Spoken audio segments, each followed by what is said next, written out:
see what time it was. Oh. And I'm going to pull this up.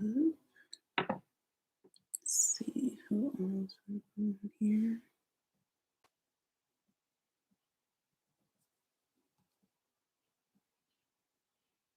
No, I popped up on yours.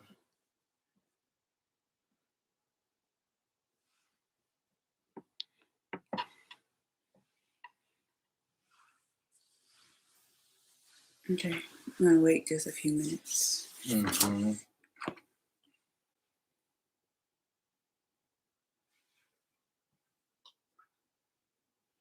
Mm-hmm. Mm-hmm.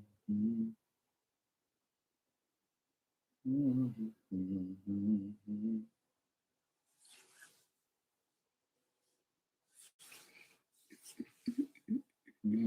I wish we could have like some music for y'all, but you know, privacy rights and all that stuff.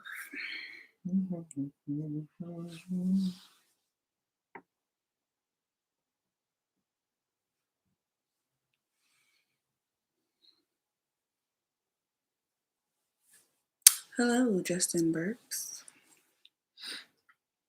Oh, what's happening, player?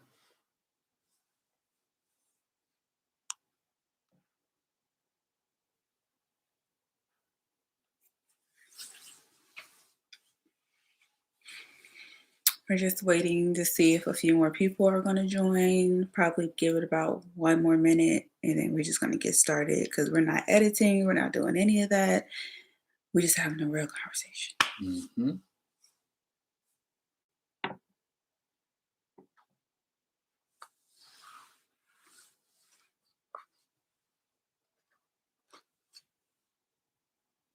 Justin, can you hear us good? So at least somebody knows, because we couldn't test our audio.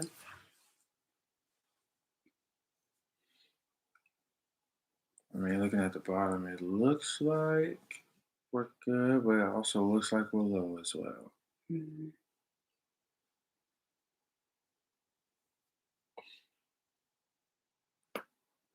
Mm-hmm.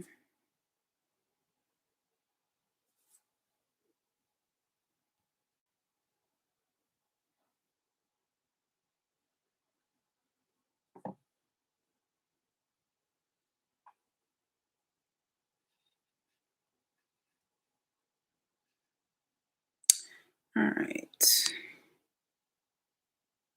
Trying to get to. Okay, there we go. Okay, so we're just gonna go ahead and get started because I'm hungry and I'm ready to eat. So thank you guys for watching this video. Those who are here live, thank you so much. We appreciate it. If you have not seen social media yet, we are pregnant. So as a lot of people know, we did lose our son Cameron back in May of this year. He was born on May 2nd at only 20 weeks.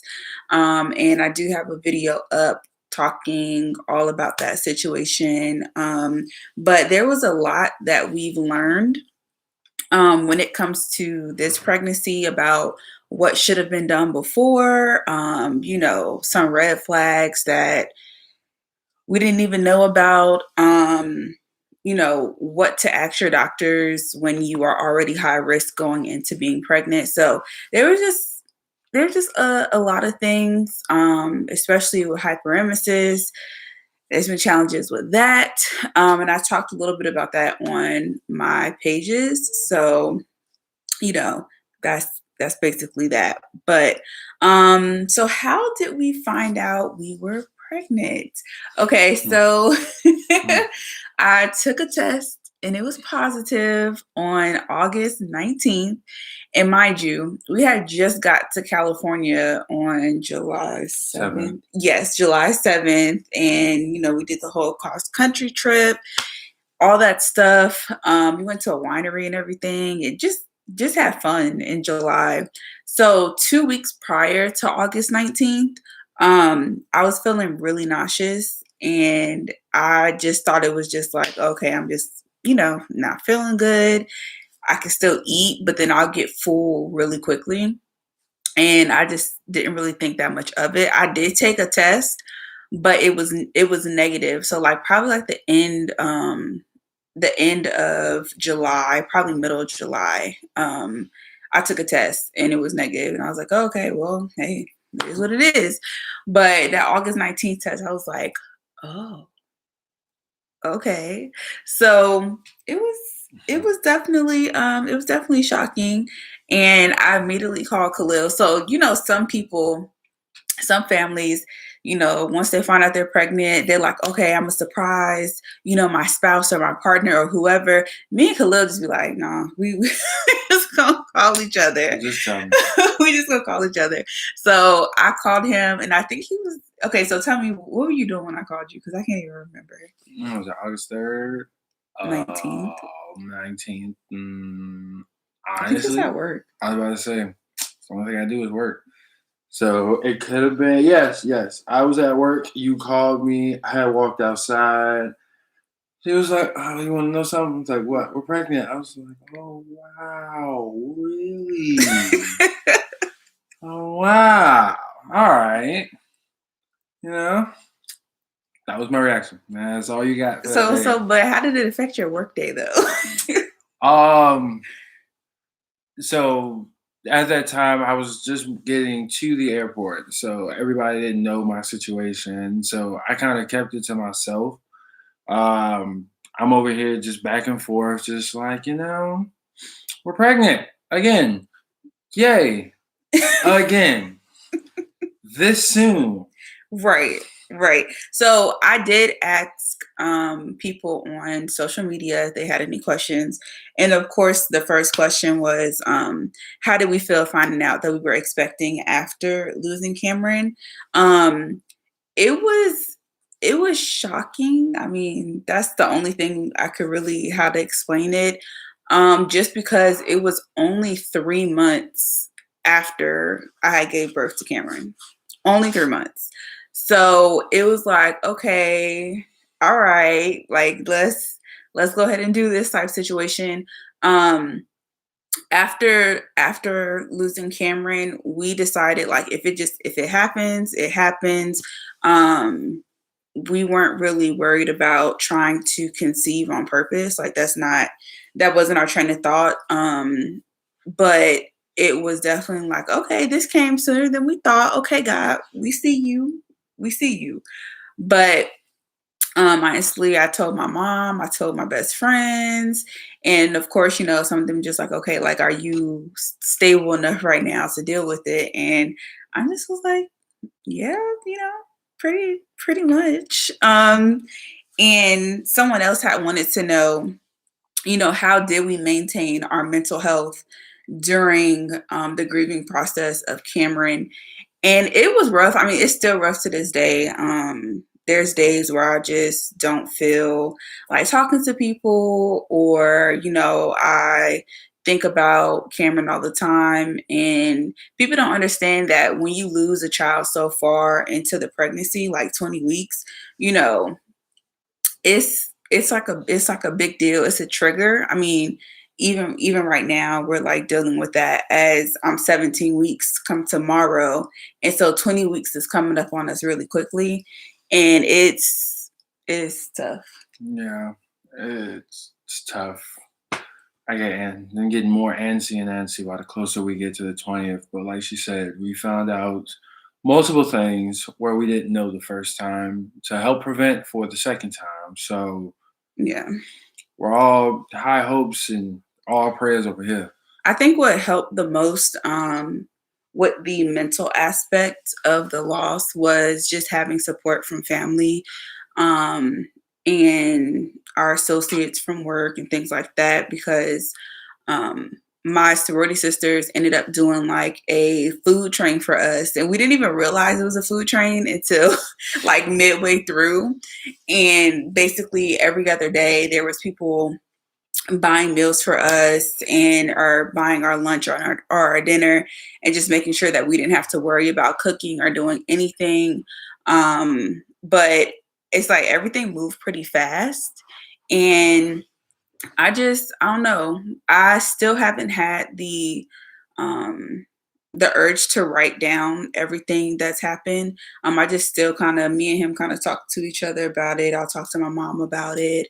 But I think really what just helped was just having the support. Also, even people know I'm a very open person. I'm very transparent. When it comes to things that have happened, I guess it's the journalist in me. But a lot of people ended up coming, saying on social media, messaging me saying like, this happened to me before, and a lot of people don't talk about it. Thank you for, expressing what happened to you. And I think just me talking about it and being open about it is really what helped my mental health, because if you keep that stuff in, it just can be very, very hard to try to figure out how to let that frustration or that anger or, any of that stuff out. So I think just having the support and using my social media kind of as like an outlet to educate and not just talk, like literally educate people about what I went through and what happened. So, do you have anything else? How you dealt with it mentally? Um, Honestly, I just took it one day at a time. Like some days I cried, some days I was extremely happy, some days I was extremely like, don't talk to me for the whole day. But you know, it's a beautiful thing when you actually have people that you can talk to on a normal basis and people who understand, like, hey, we didn't expect this to happen. This is unexpected. Allow me to get this out some type of way. Because the one thing I am happy about is the people at work. Like they understand. Like some days may be happy, some days may be sad. Like if you just see me twiddling just the hourglasses, don't say nothing. Just let me be in my world for 2 seconds, but then bring me back because I'm at work. But Yeah. it's a beautiful thing to have people who actually physically and emotionally are invested in you to make sure that your mental health and your positive health and us two are perfectly Mhm. fine. It's just not me. Like my peoples, they check in on me, but 8 times out of 10, they're like, "How is she? She okay? Is everything all right?" Same thing with her moms and her peoples. They come in like, "Are you okay?" All I right. think some people forget about the dad aspect of a loss. A lot of people talk about, the women, because we actually have to, pass the baby or give birth, whatever, your circumstances are. But a lot of people forget that the dad still suffered a loss too. So I think we ended up getting a lot of books and different type of stuff like that geared towards him and different resources. So I think that Hmm. was nice. Yeah, it Yeah. was. Okay, so moving on to the challenges we've had this pregnancy. Oh, we're still facing them. We are still facing them. So the first thing is, after we moved and we came here, I decided to get out of the news business and just kind of focus on just being, coming back to myself. So we stay with my mom now and things like that. And she's been super helpful. She's like, we don't have to worry about anything. Just come, like, y'all just, whatever you need to do, we're here for you type situation. So I'm not working right now, and I don't plan on working until maybe a year after Caden is born. So we'll see. But if you know me, I always like to keep busy and doing things. So see what happens. But so the first challenge with this pregnancy was, after leaving my job, I was lazy when it came to continuing in my health insurance, basically. So he started a new job. That didn't start till 90 days later, that little probation period when you first get to your job.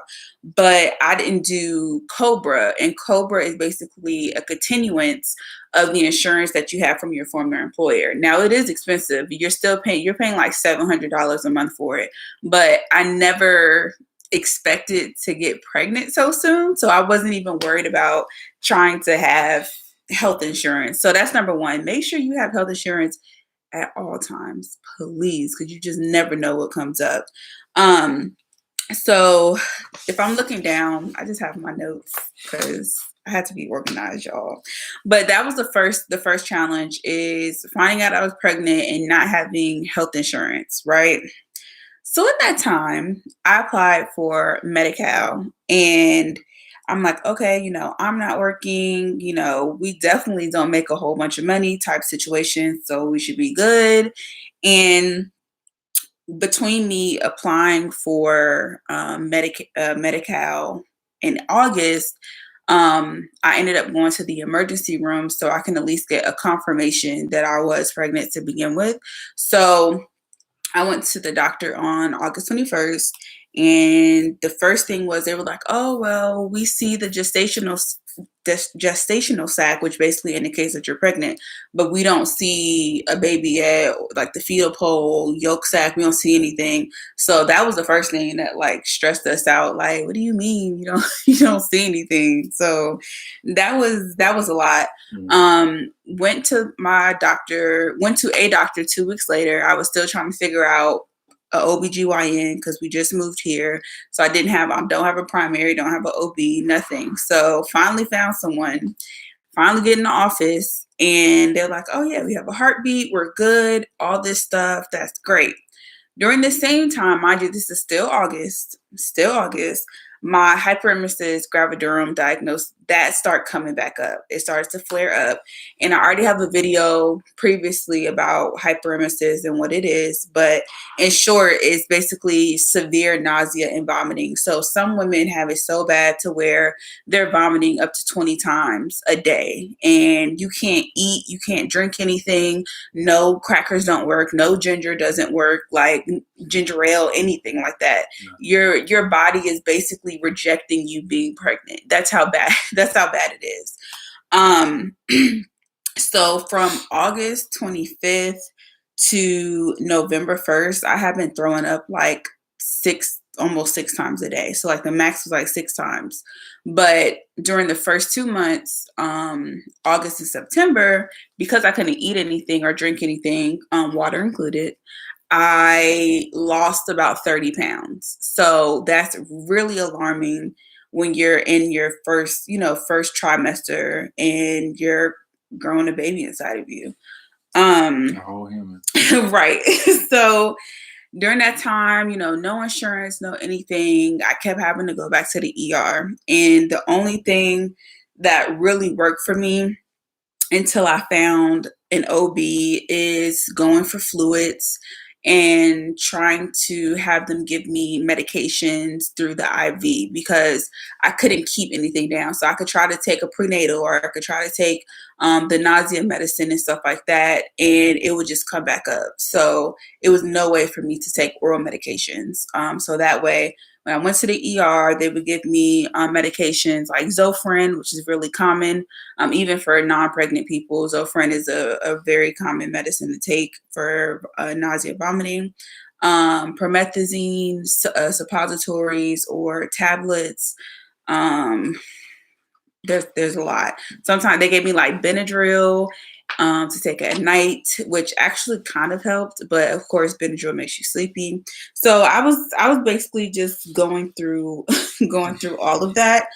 And during that time, it was just so hard because of COVID. I mean, I've had really bad experiences going to the hospital, and because I'm not being treated for what they deem, like serious, I guess you can say, I didn't really get the support or treatment that I needed going to the hospital.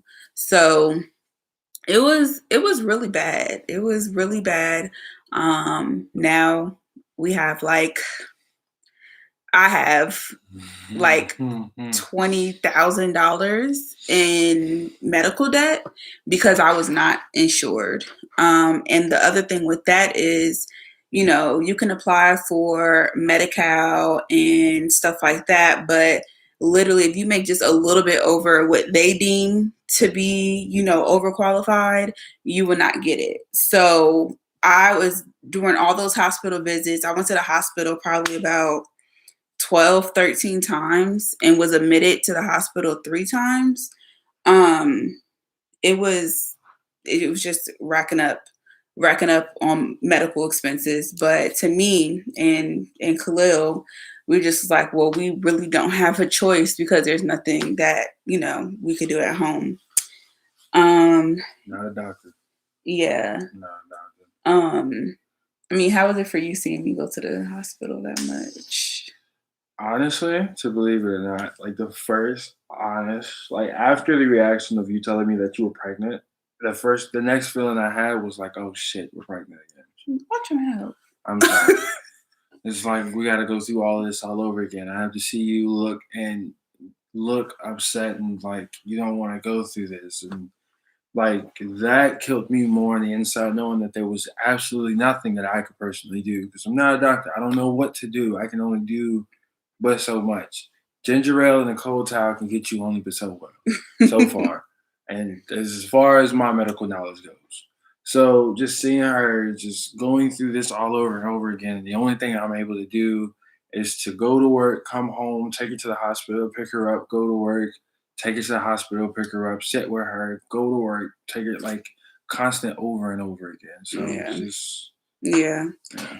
And the wait times was horrible in the hospital. Oh my God. Like I was in the hospital for probably about 3 hours before I was actually taken back to go and get my fluids. It was really bad. And then on some occasions, the doctors didn't want to give me certain medications. I remember one time, I told the nurse that I was basically allergic to a medication called Reglan.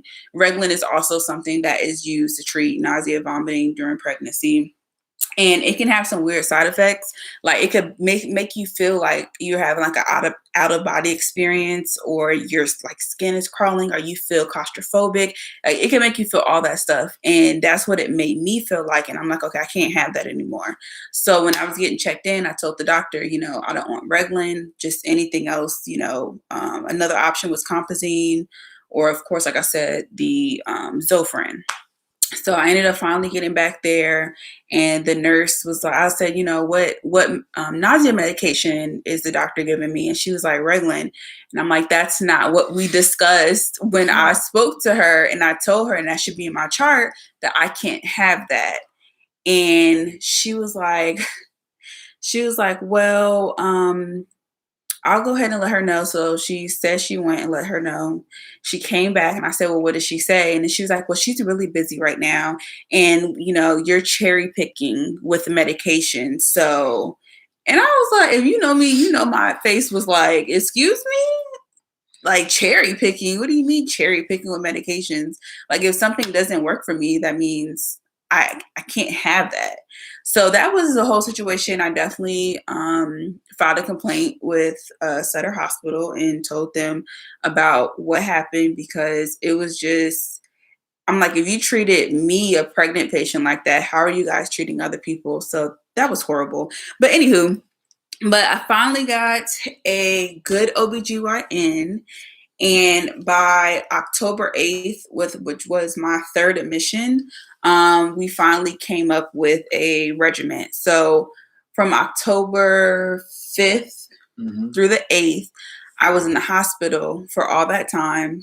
And I was not doing well in hospital. I felt just like, if you've ever stayed in the hospital for multiple days, you feel like you're trapped. Like you can't go anywhere, you can't go outside, you can't do anything. I mean, they came and visited me, but visiting hours are only a certain time. But yeah, during that time, they were trying different medication regimens for me to see what works. And one of them was called Phenergan, which is also promethazine, but they call it Phenergan. And it's an IM shot, which is an intramuscular shot. And you can do it in your arm, or you can do it in your hips.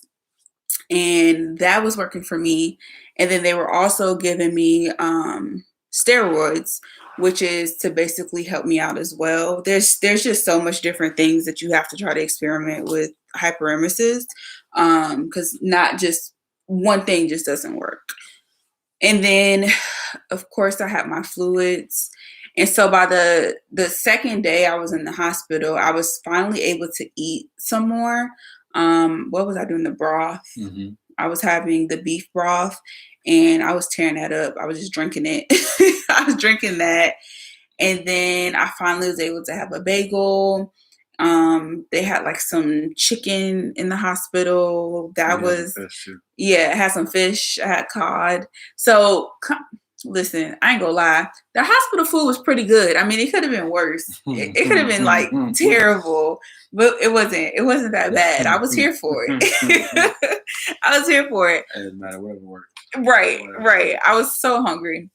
So on the third, I want to say it was the night before, the day before I left. I had Khalil bring me like some Popeyes, and that was phenomenal. I was finally able to eat that, so I was feeling pretty good. But the issue is that okay, we have me on a regiment. They want to make sure I go home. Like, how do I keep this up at home, basically?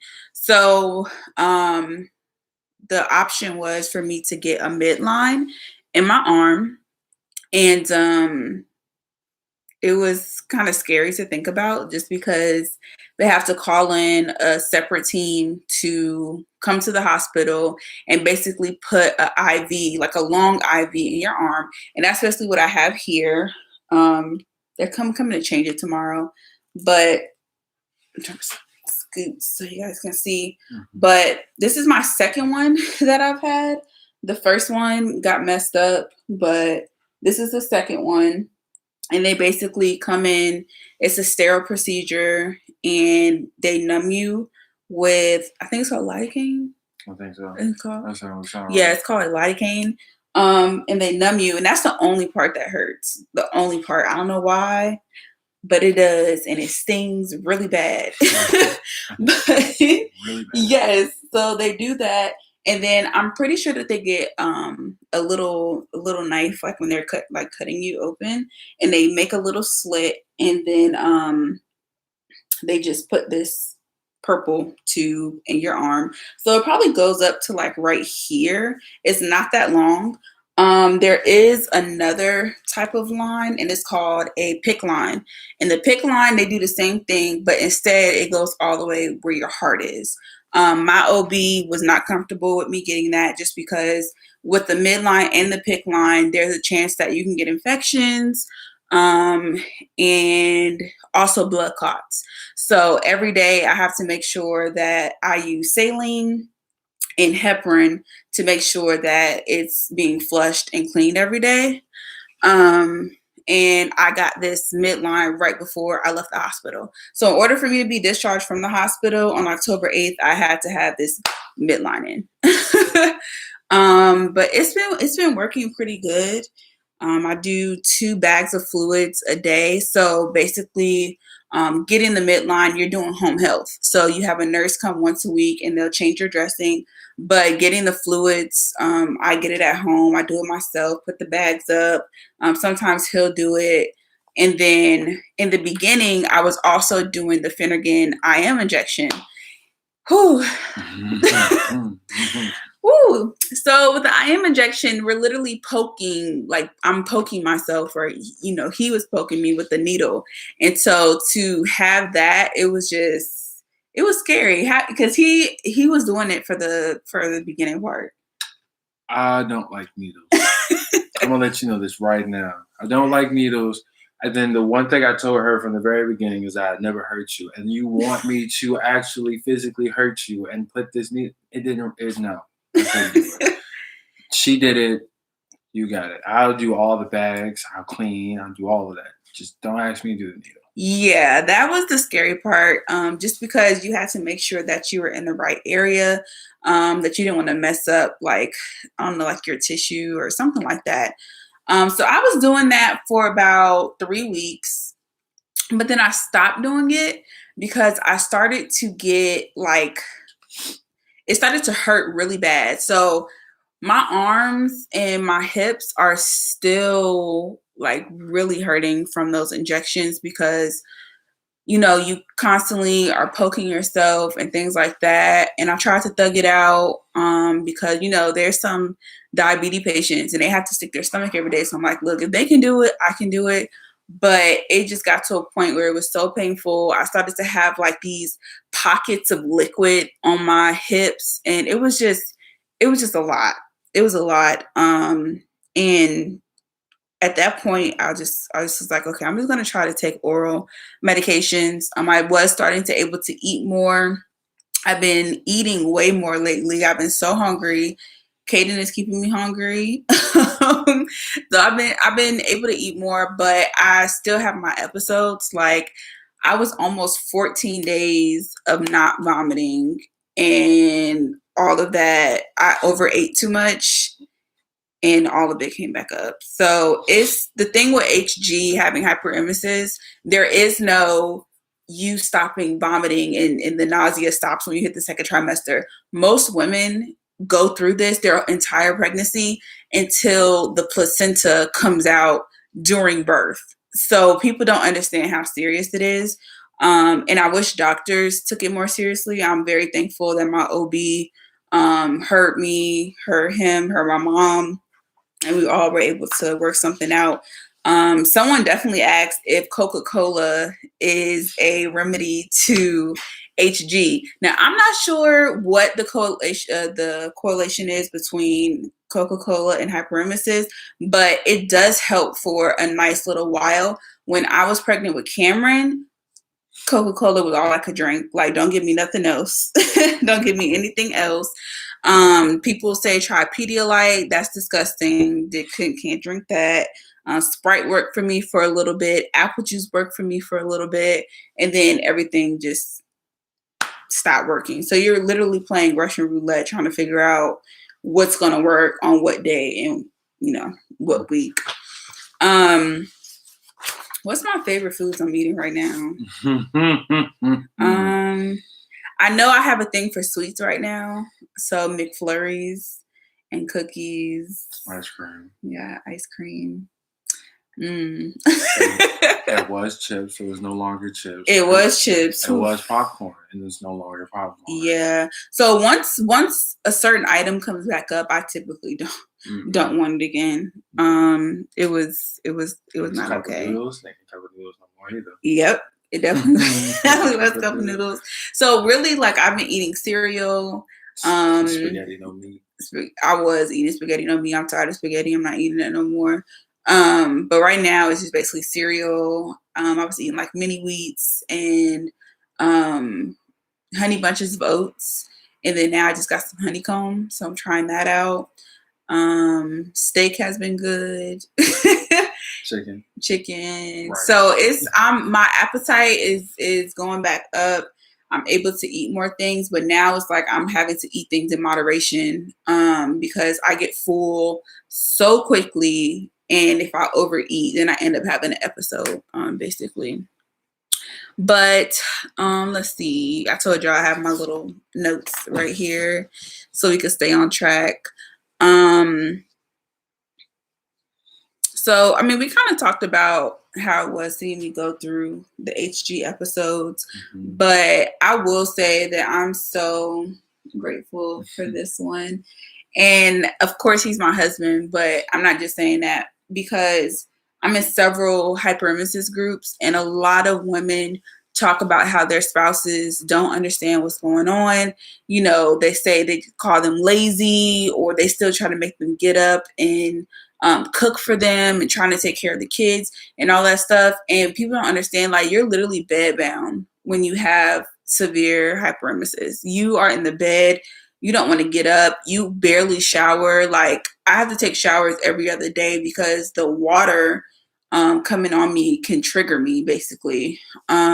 Brushing our teeth. We can't brush our teeth. I have to brush my teeth only a couple times a week, or if that, maybe like once a week. So, he's been keeping up with my bad breath. But it's so many triggers that can make you vomit or make you, really nauseous. And so we just try to avoid that. A lot of women have PTSD from hyperemesis. They have to go see therapists. Some women, it makes you not feel connected to your baby. And that's how it was for me at first. I had really bad thoughts in the beginning because it was so severe, not having insurance, not having an OB office, not having anything. I had bad thoughts of like, I don't think I want to continue with this pregnancy type situation. But every time we saw Kaden on the screen, during the ultrasound, it changed my mind. Like, okay, I'm going to fight. Like, this is only temporary. We're going to keep going. I still cry every day. I mean, I cried like 2 hours ago because I'm just like, I'm tired of feeling sick. And it happens. So if anybody is going through what I'm going through, what we're going through, I mean, just find you a support system, and people that are going to be there for you, because going through hyperemesis alone is just horrible. Um, Anything else you want to say about HG, like being a spouse and seeing everything, or? I'm a joking person, and the fact is I can't play with my wife while she's pregnant. It kills me on the inside because she looks at me with this look in her eyes like, I don't like you. Get away from me. Why did you do this to me? I can't believe I'm going through this. This is all your fault. And I'm just sitting there like, yeah, yeah, I can see how you can say that. So I try to make her laugh, even if it's like one little like, as long as Yeah. it's not sarcastic. I know that she actually finds it funny. So Yes. I try to bring her spirits up because, like I said, that's all I can do. As not a doctor, there's not much I can do besides be here for her every day. It's like my mom and my dad taught me how to do. Yeah. Okay. So now to the updates on this pregnancy, like where things are. So tomorrow on Tuesday, we will be 17 weeks. We are almost at the half point, almost to 40 weeks. I'm ready for April to get here. Okay. I'm ready. But during this pregnancy, because of what happened before, because I went into preterm labor with Cameron, my water broke on its own. I started having contractions, all that stuff. My OB referred me to a high risk doctor, and he is absolutely amazing. And it makes us feel better just because with our high risk doctor, we're basically going to the doctor three times a month. We go see our regular OB, and then I see the high risk doctor every other week. So literally 3 times a month, we are seeing Caden, and we are getting checked on to make sure everything is going good. No games this time. Exactly. This one's gonna make it. Right. So the thing with the last pregnancy is my OB and Charlotte, they didn't know exactly what happened. They don't believe it was incompetent cervix, which is basically your cervix and the area that's holding your baby in shortens. But they don't think that happened. They believe that I might have had some type of infection just because of how fast I ended up getting like a fever and that type of stuff when I went to the hospital. So this time around, they are watching me very closely. Like I said, every other week, I'm at the high risk doctor, and they're going to be monitoring my cervix to make sure that it doesn't shorten. Now, if it does shorten, I will have to get a procedure, and it's called a cervical cerclage.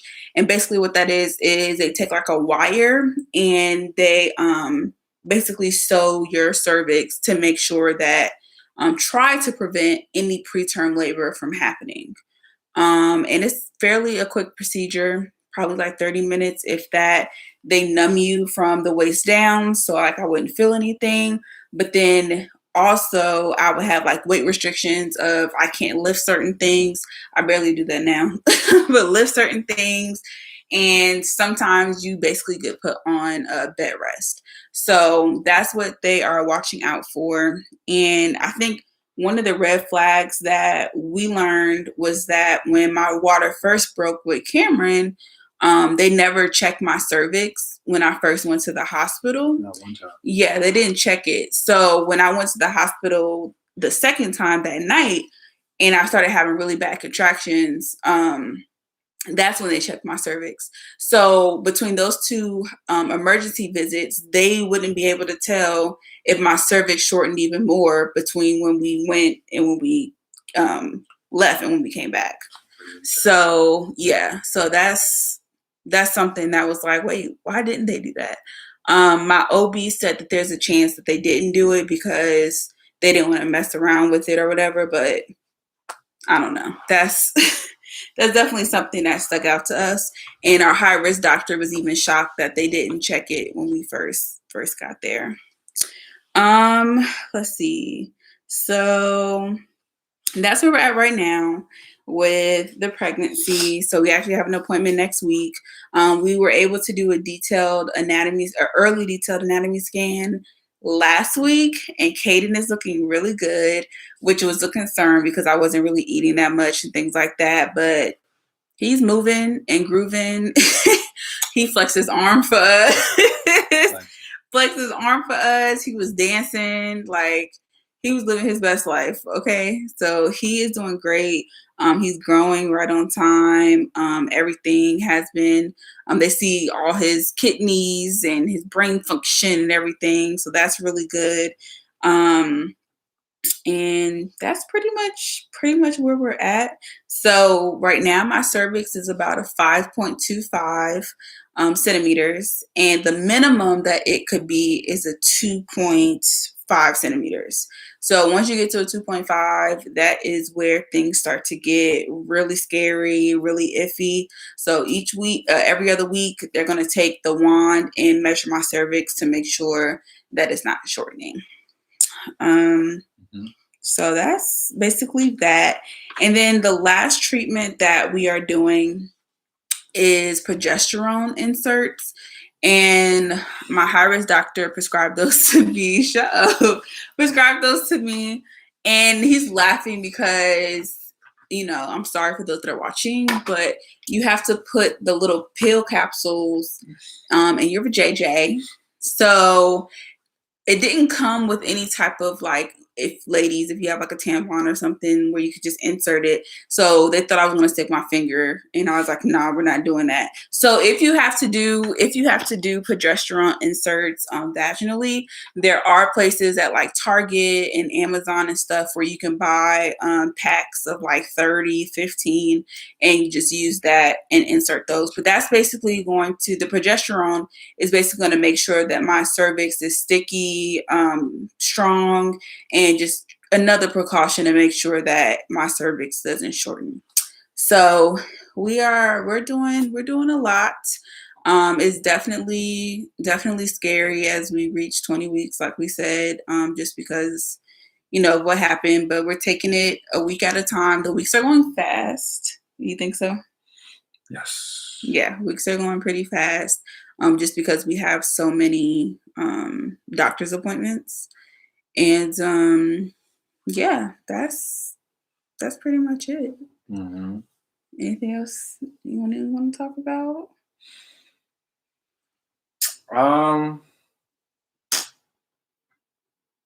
Check on the husbands. Yeah. Check on the husbands. We feel too. Yes. We feel too. I appreciate you putting all your love and your thought into my wife. I love it, but I feel too. Yeah. So it's definitely been an experience. So our goal is to try and just have like update videos and just let you guys know how everything is going. I'm going to put my Instagram and stuff in the description so you guys can see. But yeah, I'm gonna make sure that you guys know what's going on and how Caden is doing. Yes, you missed the beginning, but this is going to be saved so you can see it. And we appreciate you guys so much for the support. Again, we are nervous as ever during this second pregnancy, but I know that we have the support and love. And just if you know anybody that has had a miscarriage or that's going through pregnancy right now, please be gentle with them. Don't assume things. Please don't give anyone advice if they didn't ask for it, because man, that keeps happening to me. I'm like, I haven't asked for it, but okay. I don't get it. The only thing I get is give her ginger tea. My wife don't like tea. Next question. So yeah, but we appreciate you guys so much. We appreciate you for coming on here on this Monday. Y'all get some rest. I know daylight savings is probably kicking some of y'all butts because it is to me. But yes, thank you all so much, and we will keep you guys updated. I hope you guys have a good night.